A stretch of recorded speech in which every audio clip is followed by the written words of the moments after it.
Samantha's dad died of cancer when she was a junior in high school. Her eloquence and strength are an inspiration. Here is Samantha's story from her perspective now as a recent college graduate. Mom sat me down and she said, Sam, they found cancer. And it's Hodgkin's disease, which is the most curable of the cancers. It's, very finite space. And then I don't want to know. If it's not life-threatening, I don't need it. It's just too stressful to, So my mom would tell me to explain to these admissions people, we're going so that my dad can come see the college too. And, we didn't know what was going to happen next year. So, and then junior year is when he started going in and out of hospitals more.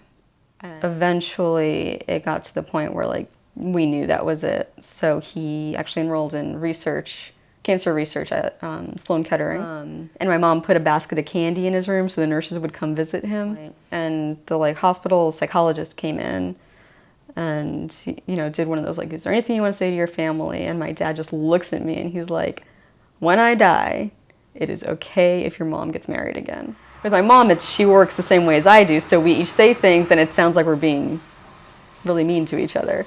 And then we'll both get mad and then we'll talk it out and be like, well, this is what I was trying to say, and then it's fine. But with my dad there, which I never realized, he was the buffer and he's the one who made it very clear what we were trying to say. The funeral's pretty much a blur, which I think is kind of understandable. I remember something my uncle said. I remember my grandfather being devastated and almost falling on the floor just in tears because he loved my father, and it's my mother's father.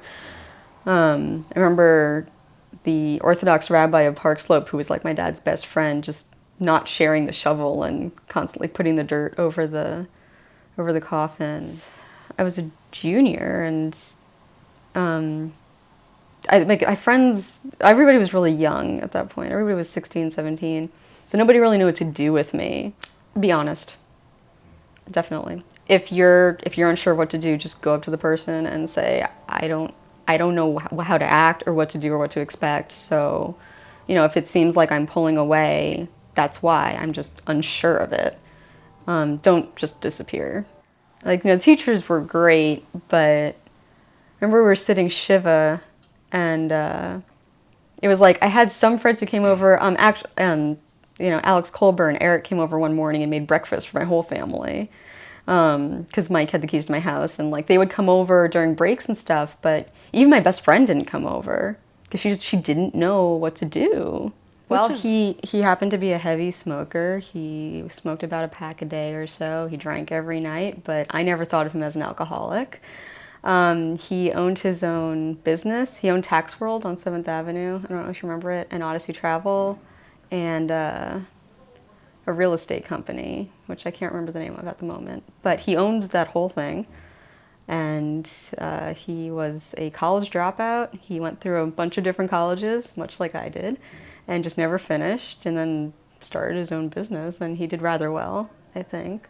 He was a very funny, soft-spoken. Him and I had a lot in common. We were pretty much the same person. People would look at me or talk to me and say, oh my God, if you didn't come out of your mom, we would think that you're just your dad's child. He was a very intelligent man who cared a lot about people and things, and he was creative.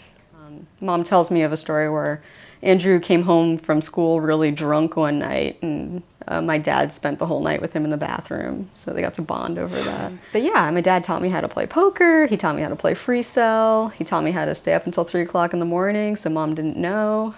And I used to, read under my sheets with a flashlight, and he would never tell, which is good. The batting cages. He was actually the sponsor for the softball team that I was on, the Tax World softball team. So we'd go to batting cages. He'd take me and my mom to Coney Island at 8 o'clock at night on a school night to get Nathan's hot dogs and French fries. We'd go to my country house in Pennsylvania, and we have a pond up there, so we'd play in the pond, and, he'd read to me every night when I was a kid. He was a great dad. I'm soft-spoken. I think I'm pretty funny. We call them Ron jokes, which are kind of really bad, stupid puns. I don't think I ever stopped being very much like him after he died.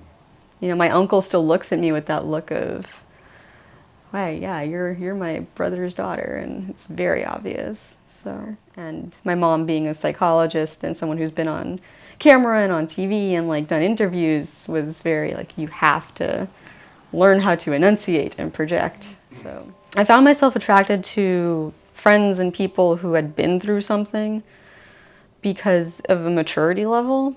After something like that happens, the same things that used to be such a big deal just don't matter anymore. And if I got really upset about something, I would write that in the journal. So I have this little like golden red journal. It's like this big, and it's full of the happiest and saddest moments of my life for the past 8 years.